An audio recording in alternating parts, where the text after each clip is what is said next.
We live in a world where men are still objectified by women and find themselves continuously victim of the matriarchy.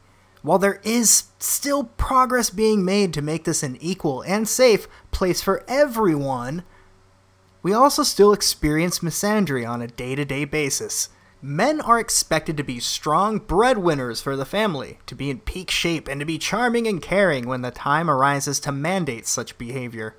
Men and women are even paid differently for the same job, as female CEOs, on a national average, make more than men do that have the same job title, even though they actually work fewer hours in the office. We all know that the matriarchy has prevented numerous male thinkers from being noticed and even publicly shamed them when they attempt to use the same space as them. This last point is illustrated perfectly by the following clip, which happened at VidCon 2017 this past weekend. Hi hamster, I love you too. Who are making these dumbass videos that just say the same shit over and over again. And like, I hate to give you attention because you're a garbage human. Whatever. This continuous abuse... Look, I'm done with that bit. Sargon of Akkad is using Saul Alinsky's rule number 4. Make the enemy live up to its own book of rules. If the rule is every letter gets a reply, send 30,000 letters. You can kill them with this because nobody can possibly obey all of their own rules. I believe Sargon to be a man of thick enough skin to laugh this off and enjoy the situation for what it was. But anyone that knows him knows that he wouldn't actually be hurt by her comments. However, if you look at his most recent video on his channel, you will find that he has uploaded a video with a rather somber tone. I have to admit, for the first minute or so, I was buying it. I was wondering why he was playing the victim, and then it hit me like a bag of bricks. He was using Alinsky. If the roles were switched, you know as well as I do that this would be material for Anita for the next 2 years, using her public humiliation as a means of pushing her brand, Feminist Frequency. This would be a centerpiece argument in every video that was an example of open abuse women face in today's world. Where we see criticism, Anita sees abuse or harassment.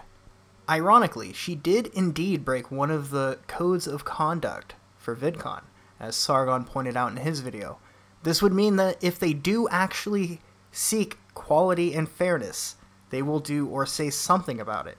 If they remain silent and pretend that this never happened, it will make me and probably others wonder what else has been inspected with the same level of scrutiny. As for the situation itself, it was pretty fun to watch Anita, before she realizes that the front 3 rows are shoulder to shoulder with people who make fun of her for a living. It's fun to watch her enjoy herself and then slowly realize that most of the people there in the front row are a stark reminder of the things that she detests, possibly more than anything in the world, which is people who disagree with her, people who criticize her, although she considers it harassment. In her efforts to either vent or assert her dominance, she ended up looking worse, no doubt looking unprofessional to many who have taken her seriously in the past.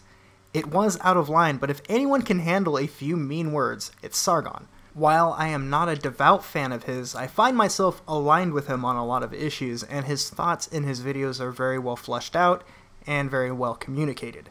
In Sargon's video, he has called for people to approach the VidCon founders and politely ask them to remove Anita from the panel as she has breached the code of conduct.